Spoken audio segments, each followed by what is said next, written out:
Halo Sobat Profits, ketemu lagi bersama saya Nur Wahidah, Equity Research Analyst dari Pentacle Sekuritas.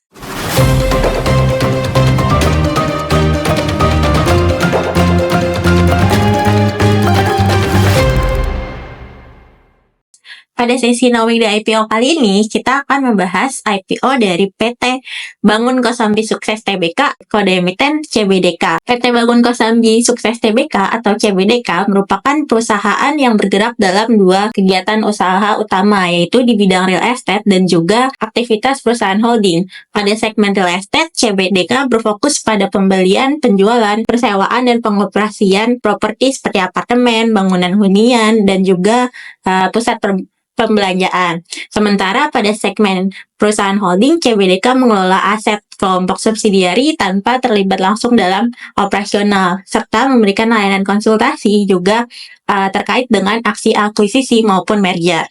Untuk keunggulannya, CBDK ini memiliki beberapa keunggulan. Di antaranya yang pertama adalah perseroan memperoleh dukungan dari dua grup besar, yaitu ada dari grup Agung Sedayu yang telah mengelola lahan seluas 8.000 hektar dan berbagai proyek besar lainnya. Yang kedua ada grup Salim yang telah memiliki bisnis global di berbagai sektor.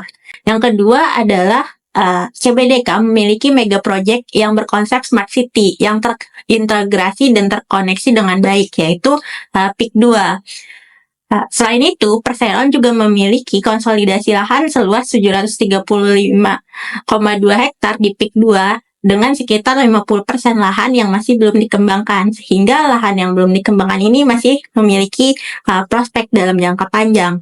Di tahun 2025, sektor properti akan mendapatkan berbagai keuntungan. Salah satunya yaitu insentif yang akan diberikan pemerintah di tahun 2025, yaitu rencana penghapusan pajak properti sebesar 16% yang terdiri dari BPHTB sebesar 5% dan juga PPN 11%. Sehingga hal ini akan memudahkan masyarakat untuk melakukan pembelian rumah pertamanya. Kemudian yang kedua yaitu potensi pemangkasan suku bunga acuan atau BI rate, di mana ketika BI rate dipangkas, biasanya suku bunga dari bank-bank juga akan dipotong, sehingga akan memudahkan masyarakat dalam melakukan kredit kepemilikan rumah atau KPR. Yang ketiga yaitu pertumbuhan harga properti konsisten dan terjaga di atas 1,5% year on year dalam 5 tahun terakhir. Pertumbuhan indeks harga properti residensial di kuartal kedua tahun 2024 sebesar 1,82%.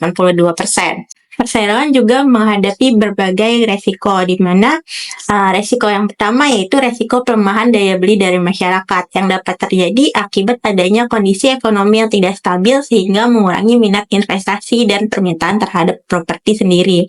Kemudian yang kedua, Perseroan menghadapi persaingan ketat, di mana kita ketahui bersama cukup banyak pengembang properti yang memiliki segmen penjualan untuk masyarakat menengah ke atas, di mana CBDK ini juga menyasar segmen yang sama.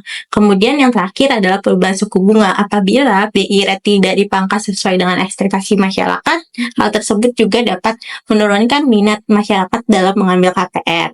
Dari hasil IPO ini, CBDK akan mendapatkan sebanyak-banyaknya sebesar 2,3 triliun rupiah. Dana ini akan digunakan sepenuhnya untuk penyertaan modal kepada anak usahanya, yaitu PT Industri Pameran Nusantara atau IPN dalam bentuk ekuitas, di mana apabila dana yang diterima pada harga minimum, penyertaannya akan setara dengan 11 juta saham seri B atau 99,91% dari total modal di setor penuh di PT IPN.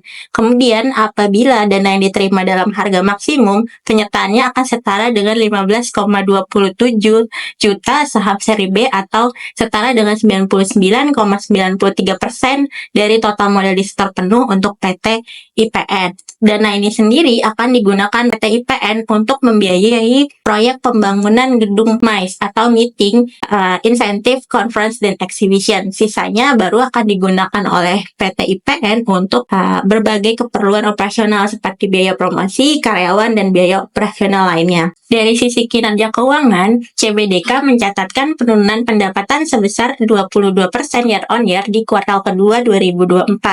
Namun di sisi COGS, CBDK CBDK mencatatkan penurunan yang lebih tinggi, yaitu sebesar 32%. Artinya, perusahaan ini masih mencatatkan efisiensi dari sisi biaya. Selain itu, secara tahunan, CBDK juga mencatatkan pertumbuhan di sisi pendapatan maupun laba bersih, sehingga kinerja keuangannya masih terbilang cukup menarik. Kemudian, dari sisi pembagian dividen, CBDK berencana akan membagikan dividen sebesar sebanyak-banyaknya 40% dari laba bersih tahun berjalan. Dari sisi valuasi, kami menggunakan metode relative valuation dengan harga penawaran saham CBDK yang berada di 3.000 hingga 4.060 per lembar saham, maka kami memperkirakan per CBDK berada di 17,75 kali hingga 24,02 kali, yang menandakan PER yang cukup tinggi jika dibandingkan dengan peers di bidang usaha yang serupa, yaitu sebesar 9,7 kali. Nah, serupa juga dengan PER-nya, PBV-nya juga terbilang cukup tinggi dibandingkan industrinya, di mana PBV CBDK kami proyeksikan berada di 1,7 kali hingga 2,2 kali dibandingkan industrinya yang sebesar 1,3 kali. Sehingga valuasi CBDK saat ini cenderung lebih tinggi dibandingkan peers. Namun, mengingat kinerja keuangan CBDK yang cenderung di atas peers, serta prospek usaha CBDK ke depannya, kami menilai valuasi tersebut masih cukup atraktif. Sekian Knowing the IPO kali ini. Sampai jumpa pada segmen Knowing the IPO selanjutnya.